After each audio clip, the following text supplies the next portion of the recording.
তো উপকূল অঞ্চলের মানুষ, দ্বীপের মানুষ অনেক আছে লোকসভার মধ্যে।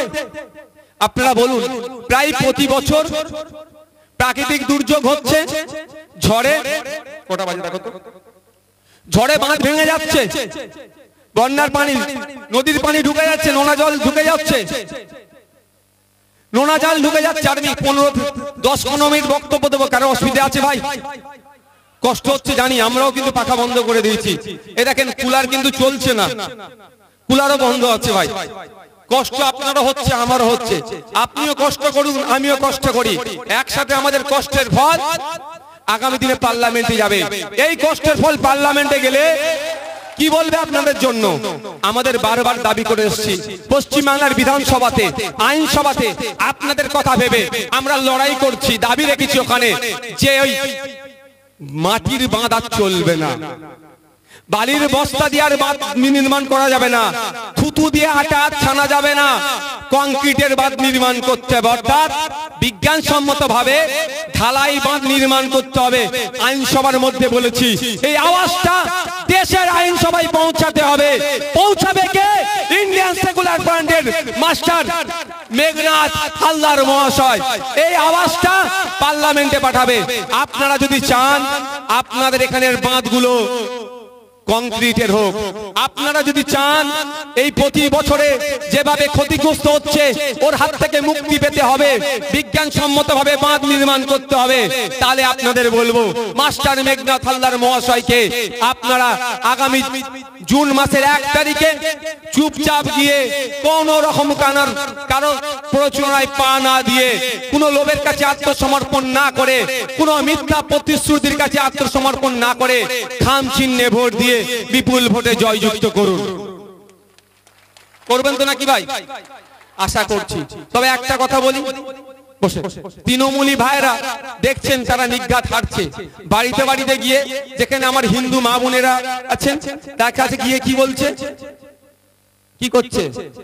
রামায়ণ মহাভারত বা ধর্মগ্রন্থকে দিয়ে বলছে শপথ করো, নাহলে তোমার ছেলের মাথায় হাত দিয়ে বলো শপথ করো, যে গীতার হাত দিয়ে শপথ করো তৃণমূলকে ভোট দেবে। আর মুসলিম বাবুরেরা বাপ ভাইরা যেখানে থাকে কি বলছে? কুরআন শরীফে হাত দিয়ে কসম খাওয়াচ্ছে। এটা হচ্ছে, কিন্তু এটা হচ্ছে,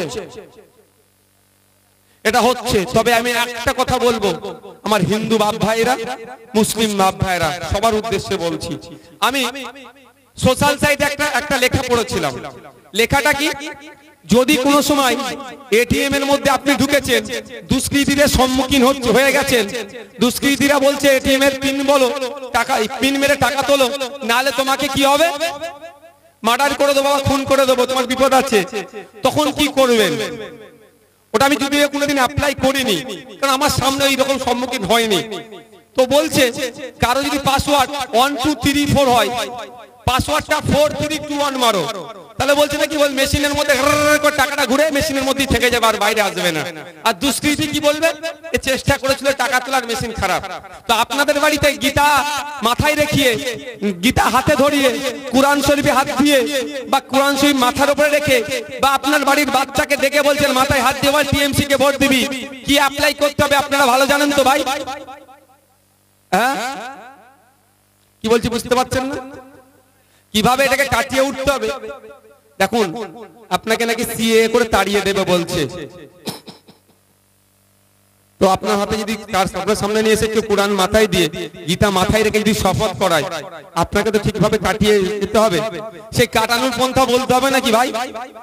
আচ্ছা, কাউকে যদি 500 টাকার, এই 100 টাকার নোট ধরিয়ে বলি 500 টাকার নোট, কেউ বিশ্বাস করবেন? কারণ সেই জ্ঞানটা টনটনে আমাদের আছে তো। তাহলে আমার মাথায় কেউ যদি গীতা দেয়, আমার মাথায় যদি কেউ কোরআন শরীফ দেয়, সেটাকে কাটিয়ে ওঠার মনে কি বলতে হবে আর মুখে কি বলতে হবে, এগুলো বলতে লাগবে। সেই প্রস্তুতি আপনারা নেন। ওরা এতটা নির্লজ্জ, এতটা হারার ভয়ে এই ধরনের করছে। তবে একটা কথা বলবো, যেতাম 3000 4000 টাকা ইনকাম করতাম, আর এখন কি দেখছি সকাল 6টা 6:30 7টার মধ্যে গাড়ি নিয়ে বেরিয়ে যাচ্ছি, আর রাত 10টা 11টায় বাড়ি ফিরছি, দিনে 1,500 টাকা ইনকাম করতে পারছি না। অর্থাৎ তার বিজনেসটাকে ধ্বংস করে দিয়েছে। এই বাবু, এই ওই বাচ্চাগুলো কেমন এই দুটো বাচ্চাকে দরকার লাগলে, এই বাচ্চাগুলো তো বদমাইশি করছে কেন? বাচ্চাদের পড়াশোনার সময় এখানে নয়তো ওদের বই খাতাতে পাঠিয়ে দাও, বাড়িতে বই খাতা দিয়ে দাও হাতে। এটা বাচ্চাদের জায়গা নয়, 18 বছরের ঊর্ধ্বে মানুষের জায়গা এটা। তো উনি কি বলছেন যে এখন খাচ্ছি বেশি, ইনকাম হচ্ছে কম। তাহলে আমি এটা তাহলে আপনার এটা তো বিজেপির দোষ কি?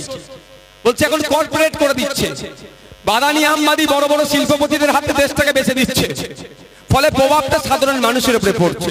আমি বললাম এটা আপনি কি, আপনার লাভটা কি আছে? বলছে আমরা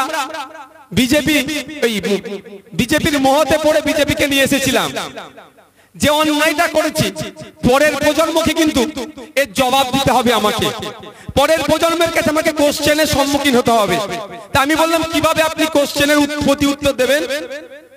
বলছে আমি ক্যাব ড্রাইভার, আমি যদি 10টা লোককে বিজেপির বিরুদ্ধে বলে বিজেপির ভোট যদি মাইনাস করতে পারি, আমি আমার পরিবারের জনকে বা আমার আপন জনকে বা আগামী প্রজন্মকে বলতে পারবো আমি গাড়ির ড্রাইভার হয়েও আমি এই বিজেপির নোংরা বিভাজনের রাজনীতি কর্পোরেটদের হাত থেকে মানুষকে বাঁচানোর জন্য 10টা ভোটও মাইনাস করতে পেরেছি। আমি শুনে অবাক, তার চিন্তা ভাবনা কি সেটাকে আমি অ্যাডাপ্ট করলাম, সেটাকে আমি নিয়েছি। আমি এখানে বলবো 2011 সালের আগে আমাদেরকে অনেক প্রতিশ্রুতি দিয়েছিল আমার এসটি ভাইদের জন্য, আমার এসসি ভাইদের জন্য, আমার মুসলিম ভাইদের জন্য।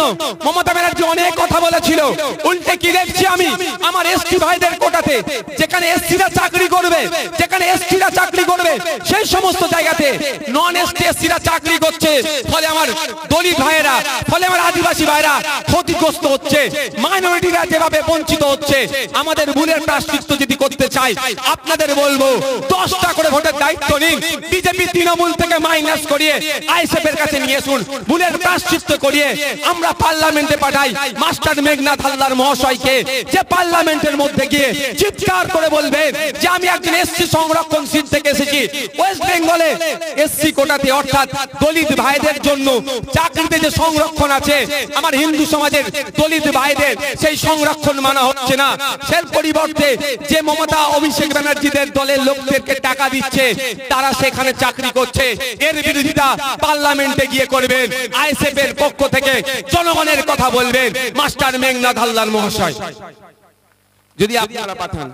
কারণ ইতিপূর্বে এখানে বিভিন্ন ধর্মের বর্ণের মানুষ আছেন, তো 17 বার আমরা ভোট দিয়ে পাঠিয়েছি পার্লামেন্টে, শুধু আমাদের ভালো হবে বলে ভেবেছিলাম, যে বুঝিয়েছে তোমার ভালো হবে তাকেই ভোট দিয়েছি আমরা। কিন্তু কি পেয়েছি? আমরা বারবার দাবি করে আসছি